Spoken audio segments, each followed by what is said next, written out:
안녕하세요. 오늘 또 코인 얘기입니다. 여러분들은 코인 얘기를 좋아하시는 것 같아요. 제가 봤을 때는 코인도 안 하시는 분들이 왜 좋아하는지는 모르겠지만 어쨌건 오늘은 코인계에서 일어난 사건 사고, 뭐 꼭 코인 얘기는 아니고 이건 사건 사고 얘기 같아요. 2022년 1월 25일 이날이 무슨 날인 줄 아십니까? 아무도 모르겠죠? 야심차게 출범한 클레이튼 디파이 2.0 프로젝트 네버랜드라는 프로젝트가 있습니다. 뭐 아실 수가 없죠. 이 날이 무슨 날인지 아실 수가 없을 거예요. 그런데 이 프로젝트는 야심차게 출범했지만 7월 11일 청산 수순을 밟으면서 이제 뭐 청산이 됐는데요. 이로써 대부분의 클레이튼 디파이 2.0 프로젝트가 문을 닫았습니다. 사실상 디파이 2.0 자체가 이런 실험이 이제 역사 속으로 사라진 셈이다. 이제는 없다 라고 생각하시면 되겠습니다. 디파이 2.0은 다소 생소한 개념으로 출발을 했는데 디파이 2.0 얘기는 이제 과거에 했으니까 오늘은 패스하고 궁금하신 분들은 크로노스 다오 얘기를 보시면 될 것 같습니다. 그런데 어차피 지구 평평론이에요. 이거 아실 필요가 크게 없다. 실패한 실험이다. 아주 간략하게 얘기하면 게임 이론으로 우리 모두 잘 살자, 화이팅, 뭐 너도 손해보는 짓 안 하겠지? 라는 생각으로 만들었더니 나만 아니면 돼 라는 게 인간 본성이더라. 나부터 던져야겠다, 이렇게 다들 나온다. 뭐 이렇게 정리를 해보면 되겠습니다. 하여간 수십만 %의 연수익률, APY라고 하죠. 매일 복리로 다시 예치하면 나오는 수익률을 약속하면서 나타났던, 그런데 이게 뭐 프로젝트마다 다르지만 뭐 수조 %, 수경 %, 여러분들이 상상할 수 없는 수익률, 이게 제가 숫자 자릿수를 세다가 깜짝 놀란 그런 수익률도 있어요. 이게 수경, 뭐 무한대수, 뭐 이제 뭐 그냥 옛날 어렸을 때 그냥 수의 개념에 대해서 배웠던, 숫자 자릿수에 배웠던 그런 거 정도의 수익률을 약속하는, 그게 1년 수익률, 그런 프로젝트가 있어요. 그런 게 이제 디파이 2.0인데 이렇게 여러 프로젝트가 나타났지만 비슷한 시기에 사라지게 됐는데요. 디파이 2.0 자체가 문제도 많았고 프로젝트도 실패했지만 네버랜드는 그나마 정상적으로 운영했다는 얘기를 듣기도 했습니다. 여기서는 그나마 라는 게 포커스입니다. 그래서 오늘은 그나마 정상적이라는 네버랜드 청산 과정을 들여다보면서 이게 왜 디파이 2.0들이 다 실패했는지, 이런 실패의 역사를 한번 뜯어보도록 하겠습니다. 이제는 절대 당하지 말자. 그 DC 인사이드에 누가 얘기해서 한번 봤더니 어떤 분이 저보고 이제 고점 판독기다, 저 새끼 고점 판독기네 라고 하는데, 이제는 저점 판독기가 되자 라는 마음으로 실패작들을 뜯어보고 있습니다. 오늘 그래서 얘기할 네버랜드는 해적 이미지를 차용해서 해골, 해적선 등을 주요 이미지로 내세웠는데요. 보상 토큰 이름도 후크 선장에 떠오르는 훅으로 정했습니다. HOOK. 네버랜드는 그들을 따르는 팔로워들을 해적들, 파이어리츠라고 부르면서 결속력을 다진 프로젝트인데요. 우리 해적들 모이세요 뭐 이랬는데 다 모여서 호구가 된 건가? 뭐 어쨌건 2022년 1월 네버랜드는 매우 많은 블로거, 유튜버, 텔레그램 채팅방 매니저들이 홍보한 프로젝트였는데요. 지금도 찾아보면 홍보글이 엄청 많습니다. 아직도 살아있어요. 당신을 성공시켜줄 네버랜드, 이 배에 올라타라. 결과는 유령선이었지만 하여간 하루 2.5% 복리가 쌓이는 마법, 연수익률 6,500% 아닙니다. 6,500조 %. 여기서부터 뭔가 이상하다고 생각해야 되지 않을까요? 1년 수익률이 6,500조 %가 말이 되나? 디파이 하루이자 50만원 복리 효과 등등의 문구들로 홍보를 많이 했습니다. 이렇게 사람들이 홍보한 건 네버랜드 측이 각종 소셜미디어를 통해서 네버랜드를 홍보를 하면 성적에 따라 화이트리스트, VIP 티켓이라고 쉽게 생각하시면 되는데, 이 화이트리스트 참여권을 지급하는 이벤트를 개최했기 때문인데요. 이 화이트리스트, 그러니까 뭐 VIP 티켓을 가진 사람부터 네버랜드 IDO, 탈중앙화 거래소 판매 방식에 참여할 수 있었습니다. 그러니까 뭐 그냥 어디 명품 매장 들어가는데 이 화이트리스트에 있는 사람부터 먼저 들어간다, 뭐 이렇게 생각하시면 그냥 돼요. 예를 들어 화이트리스트를 가진 사람은 네버랜드에서 보상으로 제공하는 이 훅 토큰을 더 싸게 먼저 살 수 있었고, 디파이 2.0 특성상 조금이라도 더 싸게 거래하고 먼저 선점한 만큼 토큰 개수가 엄청나게 증가하고, 뒤에서 받쳐주는 매수세가 있다면 토큰 개수가 엄청나게 증가하는 효과를 가져올 수 있었습니다. 왜냐면 6%, 60%, 600%가 아니라 6,500조 %이기 때문이죠. 그리고 뒤에서 받쳐주는 매수세가 있다면 수익률이 당연히 클 수밖에 없겠죠. 그래서 먼저 진입하는 게 좋다. 그래서 먼저 들어갈 수 있는 화이트리스트를 받기 위해서 너무나도 이 네버랜드 유령선에 타세요 라고 홍보에 나선 것이죠. 네버랜드는 1월 23일 화이트리스트 응모를 마감하고 1월 24일 화이트리스트 대상자를 발표하고 IDO까지 실행을 했습니다. 이어서 모두가 참여할 수 있는 퍼블릭 IDO를 진행을 했고 1월 26일 이제 스테이킹이 시작이 됐죠. 그러니까 본격적으로 출범을 했다고 생각하시면 되겠습니다. 당시 네버랜드 IDO의 가격은 20.84 클레이였습니다. 이게 지금 클레이가 완전히 개폭락을 해버려서 지금하고는 약간 다른 느낌인데, 지금은 뭐 20클레이면은 뭐 6,000원 정도인데 당시 클레이튼 가격은 약 1,500원이었어요. 그러니까 당시의 훅 토큰 가격은 한 개에 31,000원 정도였다.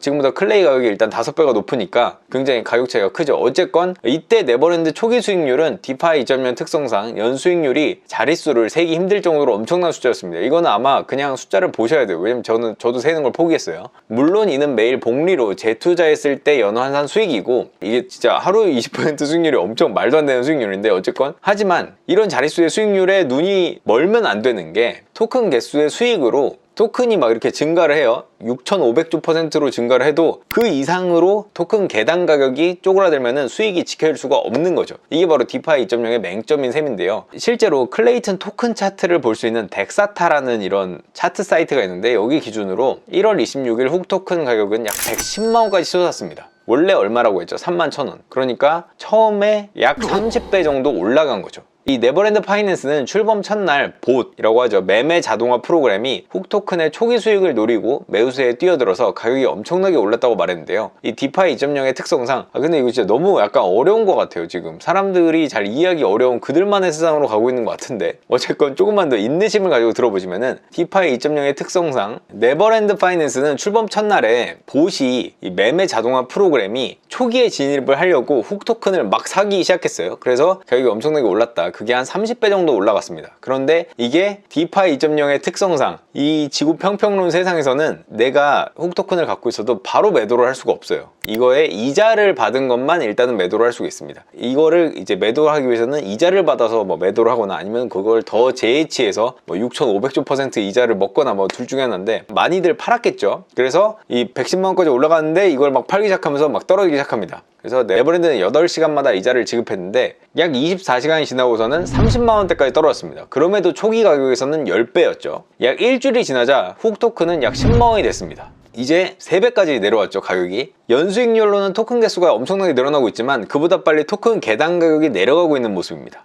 이게 대략 제가 아까 말했던 하루에 20% 수익률이면 1년이면 몇천조 %가 된다라고 했잖아요. 근데 그거만큼 하루에 20% 30%씩 토큰 가격이 떨어진다면 오히려 손해가 나겠죠. 바로 그런 상황이 벌어지고 있었습니다. 출범 약 3주가 지난 2월 18일 훅 토큰은 초기 IDO 가격인 31,000원 이하로 떨어졌습니다. 이제는 이제 본전 가격까지 내려온 거죠. 돌이켜보면 네버랜드에 빨리 뛰어들어서 훅 토큰을 예치하고 이자를 받는 즉시 매도한 사람은 상대적으로 고점에서 매도를 할 수 있습니다. 그러니까 빨리 뛰어들어야 돼요. 선동도 빨리 당해야 된다. 근데 그렇다고 이걸 뛰어드냐? 절대 아니죠. 저는 뭐 알트코인 전체에 대해서 굉장히 부정적인 입장이기 때문에 역시 고점 판독기 이제 와서 부정적이다 라고 생각은 들지만 어쨌건 부정적으로 보고 있기 때문에 이런 거 뛰어들면 안 된다 생각은 들고 그래도 초기에 진입한 사람들은 조금 수익이 났다. 그런데 뒤늦게 훅 토큰이 수익률이 높다고 자 유령선 타세요 막 선동에 당해서 나중에 뛰어든 사람은 수십 토막 나는 큰 손해를 볼 수밖에 없습니다. 왜냐면 토큰 가격이 막 미친듯이 떨어지고 있으니까요. 특히 토큰 가격도 미친듯이 떨어지고 이 받쳐주는 신규 진입자들이 있어야 이게 이자가 뭐 몇천조 %건 몇 %건 뭐 이건 지랄이건 뭐 이게 유지가 되거든요. 근데 신규 진입자가 이제 없죠. 야 이거 고점 끝났다 이거 망했다 생각하면 안 들어가잖아요. 그럼 이자도 빠르게 떨어집니다. 처음에는 뭐 5천조 % 뭐 이랬는데 2월 초가 되자 뭐 약 한 10일 지나자 186만 %가 됐고 186만 %야 뭐 도저히 뭐 상상하기도 어려운 이자지만 급속도로 감소하고 있다. 5천조에서 186만 %로. 그러니까 토큰 가격도 떨어지고 이자도 감소하기 시작한다. 그래서 수익률은 뭐 186만이건 뭐 나발이건 뭐 엄청났지만 이자가 지급되는 만큼 토큰 가격이 하락하면서 이제 뭐 수익률은 그렇게 좋지 않았다. 그래서 뭐 5월 중순이 되자 약 한 4개월 지났나요? 훅 토큰은 약 2,000원이 됐습니다. 결국 한 15토막 정도 난 거죠. 초기 가격에선. 물론 그만큼 초기에 들어간 사람은 이자를 막 만들고 있지만 나중에 4개월만 지난 뒤에 이 프로젝트가 무슨 의미가 있겠어요. 이제 2,000원 됐고 이자는 뭐 이제 많이 내려왔고 토큰 가격은 계속 떨어지고 있고 결국 네버랜드도 다른 디파이 2.0처럼 결국 빠르게 소멸하는 과정을 보여줬다라고 생각하시면 될 것 같습니다. 그러니까 지구 평평론을 오늘 얘기하는 거는 이런 거에 이제 들어가면 안 된다. 특히 나중에 들어가면 정말 끝이다. 끝물에 들어가면은 그냥 개털됐다. 클레이튼 기반 디파이 2.0 프로젝트들이 줄줄이 청산을 통해 문을 닫았고 그런 분위기에 이어서 뭐 크로노스 다오도 닫고 뭐 닫았으니까 네버랜드 투자자들도 그냥 차라리 청산해 라는 목소리가 커지기 시작했습니다. 왜냐면 전체 훅 토큰 시총이 네버랜드가 보유한 금고 속 자산보다 가치가 더 적어져서 그냥 훅 토큰을 다 매수해서 토큰 비율만큼 나누는 게 차라리 이익이라는 분위기였다는 거죠. 그러니까 훅 토큰 가격이 금고보다 못하다. 주식에서 PBR, 순자산 장부 가치보다 시총이 낮아져서 회사를 청산해서 주식을 들고 있는 만큼 돈으로 돌려주는 상황을 생각하면 됩니다. 결국 7월 8일 네버랜드는 투표를 통해서 프로젝트 종료 방향을 정하고자 한다면서 청산 투표를 시작했고 옳다구나 바로 97.41% 찬성으로 투표가 통과돼서 청산이 됐습니다. 따져보면은 네버랜드가 지급했던, 그래서 지금까지 맨 처음에 네버랜드에 훅 토큰을 넣은 사람이 지금까지 유지를 했다 치고 그 수익률 뭐 6,500% 뭐 60% 뭐 이걸 수익률을 다 받았다고 치고 그 토큰 가격이 떨어지는 거를 계산을 해서 어떤 게 더 이익인지 계산을 해보면은 네버랜드가 지급했던 한 개 훅 토큰을 출시 직후 예치했다면은 6개월 뒤에 40.86개의 훅 토큰이 된 거죠. 그러니까 훅 토큰은 내가 주식을 한 주 들고 있었는데 이걸 어디다 맡겨놓으면은 나중에 한 주가 40.86주로 늘어났다 라고 생각하시면 될 것 같습니다. 그런데 그 주식의 가치가 엄청 폭락해서 이게 40개가 돼도 주식 가치가 처음에 한 개 갖고 있을 때보다 못할 수도 있고 나을 수도 있고 뭐 그런 상황인 거죠. 그런데 훅 토큰은 처음에 31,000원이었잖아요. 근데 이게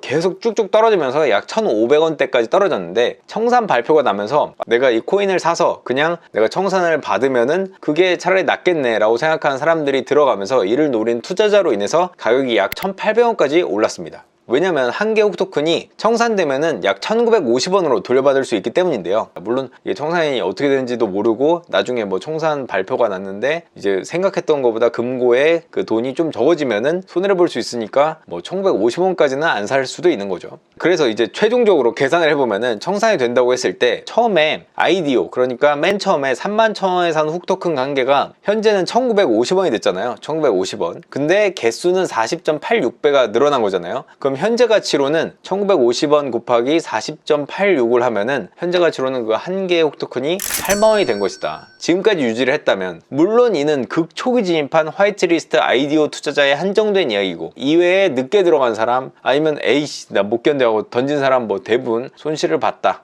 라고 정리를 해볼 수 있겠습니다. 물론 여기서 이익을 본 사람들도 있겠죠. 그러면서 나는 이익 봤어 라고 하기에는 또 손실 본 사람들도 많으니까 뭐 다 이익 본 건 아니다. 또한 청산을 노린 일부 투자자들, 마지막에 막판 떨이 세일이에요 하고 들어간 그분들, 물론 여기가 뭐 갑자기 뭐 러브풀을 하지 않는 한 수익을 볼 가능성이 있겠죠. 물론 그거 노리고 들어가는 건 좀 위험하다. 그래서 추천은 안 한다. 그리고 앞으로 디파 2.0이 거의 없을 거기 때문에 뭐 그런 식의 청산을 노리고 들어가는 작업도 이제는 없지 않을까 싶네요. 어쨌거나 결과적으로 이렇게 그나마 낫다라고 하는 여기도 이런 방식으로 결국 토큰 가격 자체가 폭락을 하면서 뭐 이렇게 많은 사람들이 손해를 받고, 특히 나중에 무슨 5천조 퍼센트래 186만 % 이자래 하고서 들어간 사람들은 다 수십 토막이 났다라고 보시면 될 것 같습니다. 이 디파 2.0 프로젝트는 사실상 잘못된 실험으로 이제는 더 이상 아주 큰 개조나 변화가 있지 않는 한 더 이상 존재하지 않을 것 같고요. 디파 2.0 프로젝트 관련해서 먹튀도 많고요. 또한 그나마 낫다라고 하는 건 네버랜드는 VIP 티켓 들고 들어간 사람은 끝까지 버티면은 수익을 낸 사람도 있지만 VIP 티켓 들고 들어간 사람도 손해를 본 그런 프로젝트들도 많거든요. 그러니까 뭐 이런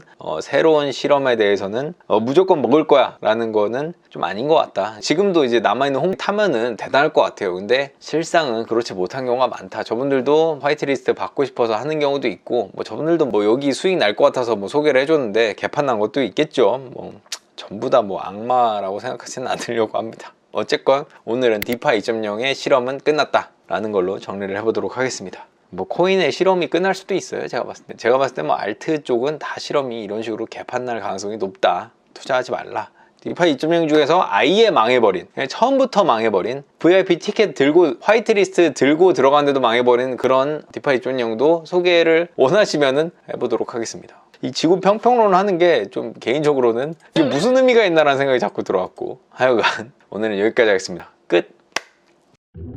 구독, 좋아요, 알림 설정까지 부탁드립니다. 20만 가자!